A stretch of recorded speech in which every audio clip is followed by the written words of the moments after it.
I'm going to say this in Fahrenheit for the impact of it. The with humidity, or feels like temperature today, is 106.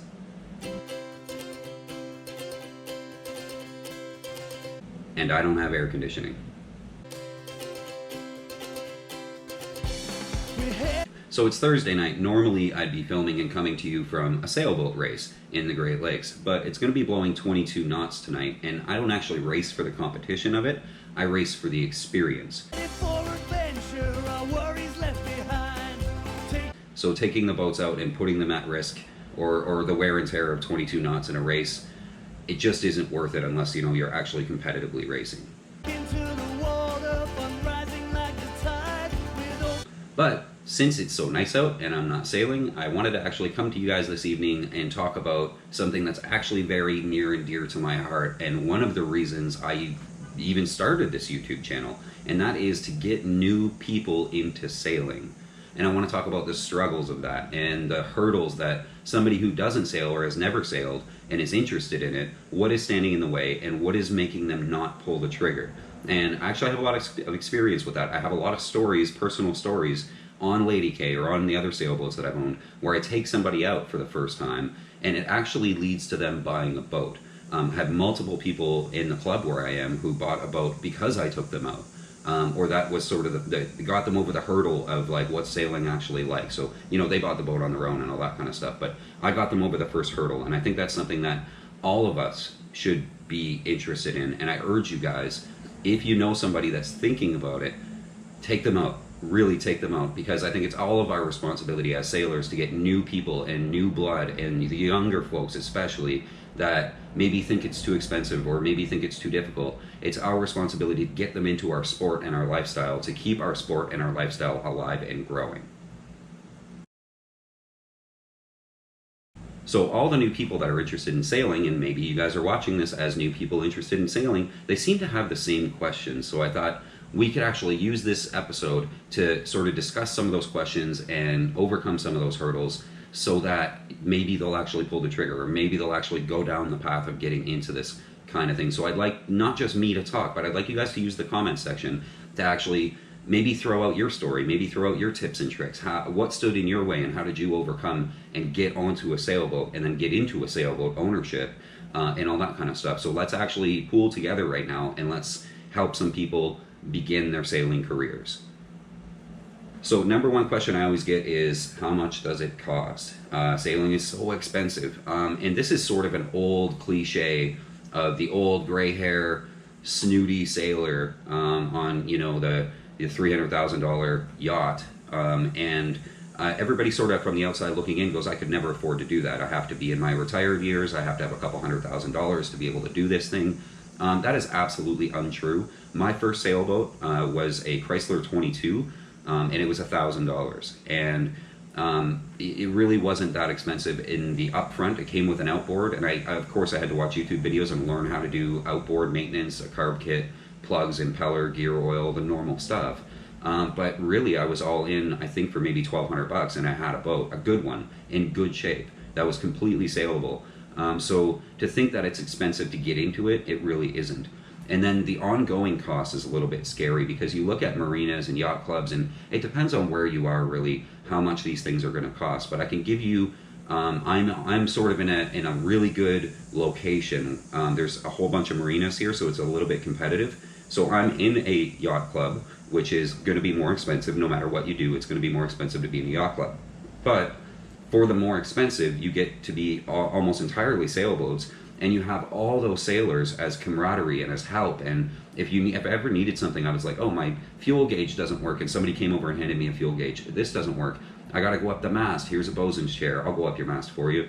Like, it just, having other sailors around is worth the extra, what, $500 a year. I don't know how much more the yacht club is going to be in your location, but at my location, it's not that much more.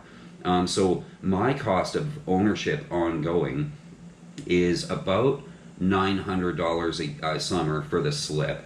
So $900 a year, just, and that covers my summer. And that's electricity, water, use of the showers, the whole club grounds, all the different things that we have there, all the facilities and amenities and all the different parties and things that we have. $900 for the summer. And then winter is probably maybe another $300. So that's winter storage, and they pressure wash the bottom and all that stuff. That's $300. I think all in with the storage, the crane to haul it out, the crane to put it in, I'm at about 16 or 1700 a year, all completely told, and that's club fees, that's membership, that's everything. My club and a lot of clubs do have an upfront cost, and ours happens to be $500, and that's to join, and that's sort of to keep. I don't want to say the wrong people out because that sounds wrong, but it just means you have to be able to afford to actually take care of your boat and actually afford to pay your membership fee. So if you have $500 of disposable income, we can be pretty confident that you're going to be able to keep up with your financial obligations of owning the boat. We don't need derelict boats, and we don't need somebody who's not going to pay their bills and we're going to have to chase them. So $500 to join, but about less than $2,000, more than $1,500 every year, and I'm completely taken care of. Different marinas are going to vary. You're going to have to call your local yacht clubs or call your local marinas. I know we have one marina that's nearby that's $300 for the summer.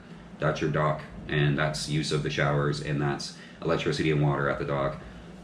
That's cheap, really, really cheap. You'll probably never find that. But figure on, calling around and figuring out what's going on. The next question is, now that you're over the money thing, hopefully, and you're thinking, well, that's really not that bad. How do I get into sailing? I have no experience. So to get experience is actually not that hard. Most sailors are actually genuinely nice people, and they will answer questions. If you wandered up to a guy on a sailboat sitting on a dock and started asking questions, it'll probably go pretty well. Odds are you're going to end up sitting on his boat having a beer with him. So, and yes, I drink Bud Light. You guys all seem surprised in the last video that I drink Bud Light. It's Canadian Bud Light, though. It's not like the American water stuff.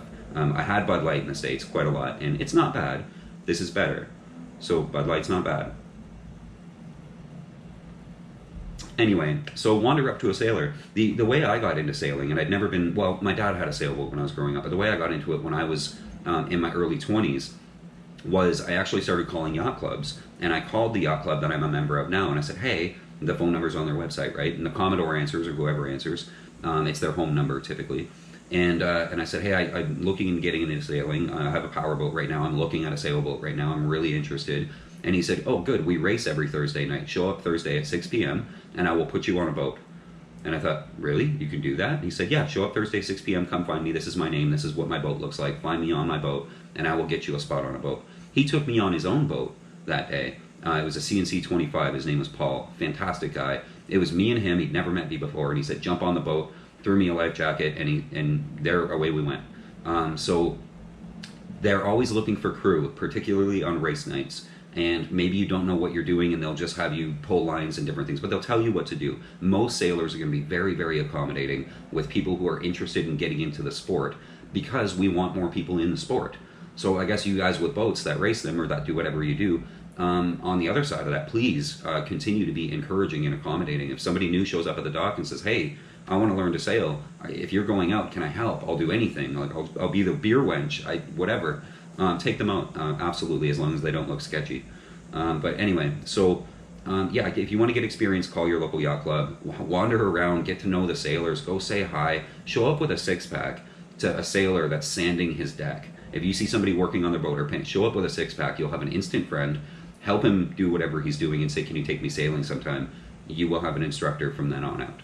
We're good people, I promise.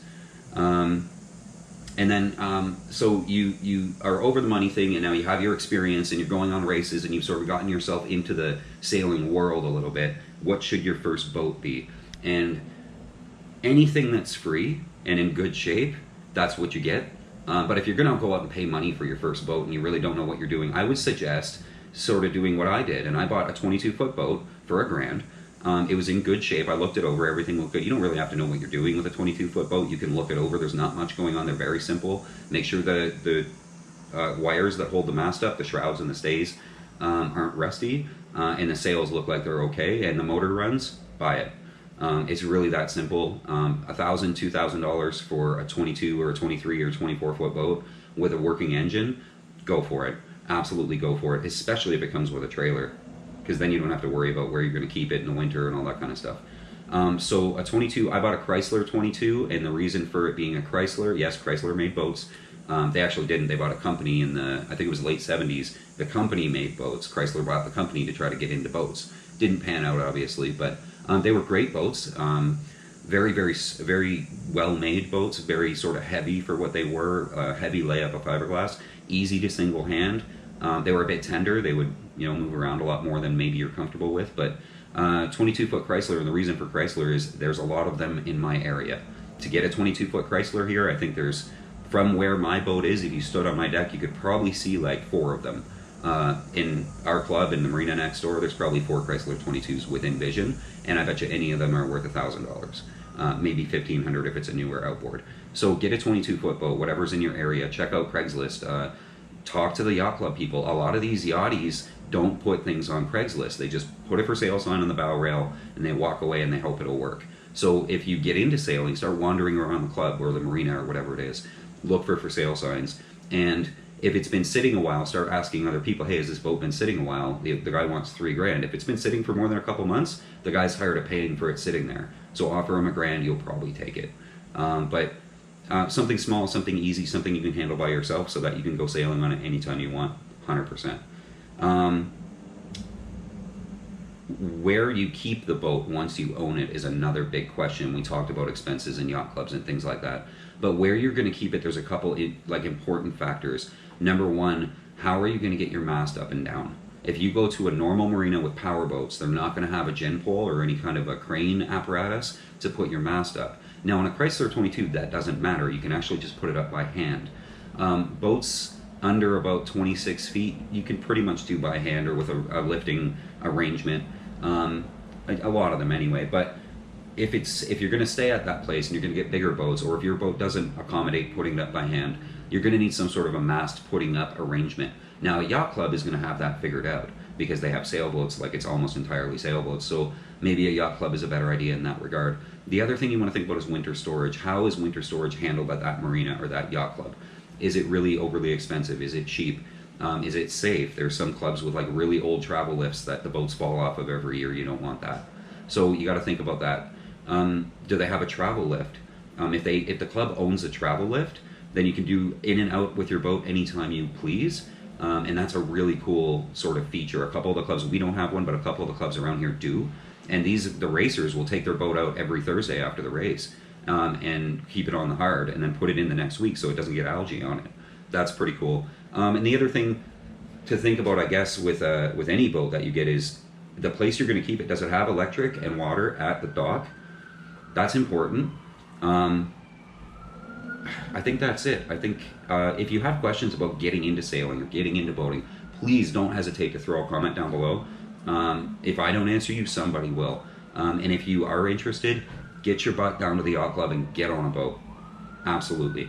Anyway, that's my rant for this week, guys. Thank you for all the comments on last week's episode. I know I'm not replying to any of them because they're all like a little bit political in nature, so I haven't really been very active on that comments thread about the firearms episode. I just don't want to get into it with anybody. I think that's the classier thing to do, is just stay out of it. So as always, if you like the video, thumbs up. If you want to see next week's episode, hit that subscribe button. And of course, thank you to all the patrons that made this episode possible. I will see you guys next time.